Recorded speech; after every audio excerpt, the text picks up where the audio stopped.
தலைவருக்கு கிளை செயலாளர் அந்தஸ்தை கொடுக்க கிடையாது. எந்த கட்சியிலும் கொடுத்துருக்காங்களா? கிடையவே கிடையாது. நம்ம கட்சியில தான் நம்ம பொதுச் செயலாளர் கிளை செயலாளர் அறிவிச்சிருக்கார். கிளை செயலாளர் அதுக்கு 9 நிர்வாகிகள். வேற எந்த இயக்கத்திலையும் கிடையாது. காரணம் அவங்களும் ஆர்வத்தை தூண்டுவது. இந்த இயக்கத்துல பெருவாரியான இளைஞர்கள் இன்னைக்கு சேர்றாங்க, நம்பிக்கையோடு சேர்றாங்க.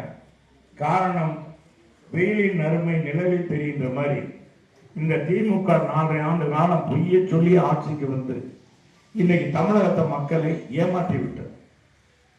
அது வாக்காளர்களை மட்டுமல்ல, சாதாரண குடிமக்களை மட்டுமல்ல, அரசு ஊழியர்கள், ஆசிரியர்கள், அங்கன்வாடி பணியாளர்கள், பகுதி நேர ஆசிரியர்கள், காவல்துறை அதிகாரிகள், காவல்துறையை சேர்ந்தவர்கள், அனைத்து தரப்பு மக்களையும் இந்த ஆட்சி ஏமாற்றியிருக்கிறது.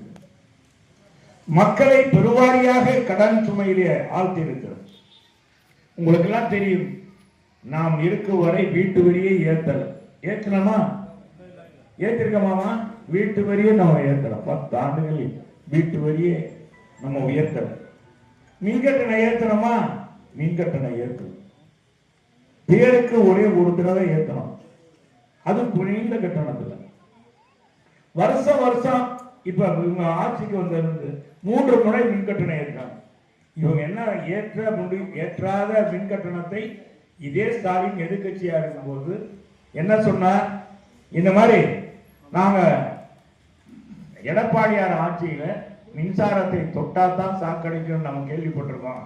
ஆனா எடப்பாடியார் ஆட்சியில மின்கட்டணத்தை பார்த்தாலே சாக்கடிக்குதுன்னு சொன்னார். மின்கட்டணத்தை ஏற்ற மாட்டோம்னு ஆட்சிக்கு வந்த ஸ்டாலின் இன்றைக்கு மின்கட்டணத்தை ஏற்றி விட்டார். ஒரு தடவை 2 தடவை இல்லை, இனி வருஷம் பூரா 6% 6% இன்னைக்கு வரி கட்ட வேண்டியது. மின்கட்டணம் கூடிக்கிட்டே இருக்கிறது. மின்சார மாற்றம் தடையில்லாமல் கிடைக்குதா? இல்லை. ஆனா திமுக ஆட்சிக்கு எப்போ வந்தாலுமே இது போன்ற நிலையைத்தான் எப்பொழுதுமே அவர்கள் கடைபிடிப்பாங்க. அவங்க ஆட்சியில தான் எப்ப மின்சாரம் வரும், எப்ப மின்சாரம் போகுன்ற நிலை இருந்தது. இருந்துச்சா இல்லையா? நான் பார்த்தோமா இல்லையா? மக்கள் அவதிப்பட்டாங்களா இல்லையா? இரவுல வீட்டுல போய் படுக்க முடியாது, உள்ள புழுக்கமா இருக்கும். வெயில வந்தா கொசு கடி, வெளியே வந்தா கொசு கடிக்கும். அது பச்சை குழந்தைகள் எல்லாம் பாத்தீங்கன்னா மிகப்பெரிய அளவுக்கு இரவுல தூங்க மாட்டாங்க. அது குழந்தை பெற்ற தாய்மார்களுக்கு ரண வேதனை. இதையெல்லாம் பார்த்த புரட்சி தலைவர் அம்மா தான் சொன்னாங்க, நான் மீண்டும் ஆட்சிக்கு வருவேன், தடையில்லா மின்சாரம் தருவேன் என்று சொன்னாங்க. தந்தாங்களா இல்லையா? நீங்க தான் பிரச்சார பீரங்கியா மாறணும். மக்கள், தமிழக மக்கள் மறதிக்காரர்கள். மறதி உடனே மறந்துடுவாங்க. அவங்க திரும்ப திரும்ப நினைவூட்டணும். அதோடு 100 யூனிட் இலவசமாக கொடுத்தாங்க. இன்னைக்கு அந்த 100 யூனிட் இலவசமாக கொடுக்கிறது நிறுத்தல. பாத்தீங்களா? அவன் நிறுத்த முடியாது. அம்மா கையெழுத்து போட்டுட்டாங்க. அம்மா கையெழுத்து போட்டதுனால அதை நிறுத்த முடியாது. எடப்பாடியார் தொடர்ந்து அதையும் நிறுத்தினா மக்கள் குறித்துருவாங்க. மக்கள் நம்ம ஆட்சிக்கு வேட்டு வைத்துருவாங்க சொல்லி ஸ்டாலின் அதை மட்டும் செய்ய வளர்க்கிற நாய் பூனை கூட வழி போட்டாங்க. அண்ணா திமுக நான் மதுரையிலே குரல் கொடுத்து மதுரையிலே பேசிய அந்த கன்னட ஆர்ப்பாட்டத்தின் மூலமாகத்தான் தமிழ்நாடு முழுவதும் அந்த நாய் பூனைக்கு வழி போடுறது விலக்கு வைத்தார். எப்படி இருந்தாலும் பாருங்க, அதுவும் நம்ம ஆர்ப்பாட்டம் பண்ணதுன்னு தான் அவங்களுக்கே தெரியும். ஆனா பாத்தீங்கன்னா நாய் பூனை எல்லாம் நான் பேசும்போது அந்த சைட்ல போட்டு விட்டாங்க, நாய் பூனைக்கெல்லாம் வரி போட்டிருக்காங்க அப்படின்னு. அது அந்த டிவியில குரல்ல எல்லா டிவிலையும் ஓடுச்சு லைவ்ல. உடனே அதை முதலமைச்சர் பார்த்துட்டு நிறுத்தி விட்டார்.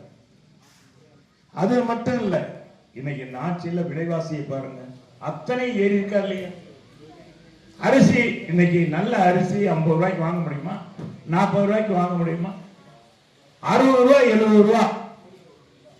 துவரம் பருப்பு, பாசி பருப்பு, மற்ற எல்லா சமையல் பொருள் விலைவாசி ஏற்றம். ஒரு குடும்பத்துக்கு சராசரி மாசத்துக்கு 6000 ரூபாய் கூட. விலைவாசி ஆட்சி வச்சு இந்த அரசாங்கம் கட்டுப்படுத்தியிருக்கா? கட்டுப்படுத்தல. இதனுடைய பிரதிபலிப்பு. சரி, சட்டம் ஒழுங்கு பேணி காக்கப்படுகிறதா? நம்ம ஆட்சியில சந்தன கடத்தல் வீரப்பனை சுட்டு வீழ்த்திய இதே காவல்துறை இன்னைக்கு காவல்துறை கைகள் கட்டப்பட்டிருக்கிறது. இன்னைக்கு திருட்டு பைய, முள்ளமாரி பைய, கஞ்சா வைக்கிறவன், பூத வைக்கிறவன் எல்லா பேரும் எதுல இருக்கான்னா திமுக தான் இருக்கான், நிர்வாகியா இருக்கான். முதலமைச்சருடைய பக்கத்தில் இருந்து போட்டோ இருக்கான். உலகத்துக்கே போதை சப்ளை பண்ற சாதிக் பாட்சா, சாபர் சாதிக், அவன் பாத்தீங்கன்னா முதலமைச்சரோட துணை முதலமைச்சர் போட்டோ எடுக்கிறான், ஐஜியோட போட்டோ எடுக்கிறான். எப்படி கமிஷனர் இன்ஸ்பெக்டர் நடவடிக்கை எடுக்க முடியும்? சட்ட ஒழுங்கு அந்த அளவுக்கு மோசம் இருக்கு. பெண் குழந்தைகள் பாதுகாப்பு இல்லை, வயதான தாய்மார்களுக்கு பாதுகாப்பு இல்லை.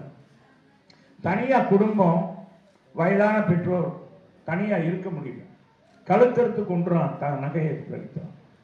இவ்வளவு மோசம் அட்டொழிய தமிழ்நாட்டில் நடக்கிறது என்பதை பார்த்துதான் மக்கள் கொதித்தெழுந்து போய் நமக்கு ஒரே நம்பிக்கை நட்சத்திரம், நமக்கு நல்லாட்சியை, நல்ல நிர்வாகத்தை கொடுக்கக்கூடியவர் புரட்சி தமிழர் எடப்பாடியார் என்பதைத்தான் இன்னைக்கு மக்கள் வெள்ளத்தின் காட்சியாக மக்களுடைய கூட்டம் இன்னைக்கு பிரதி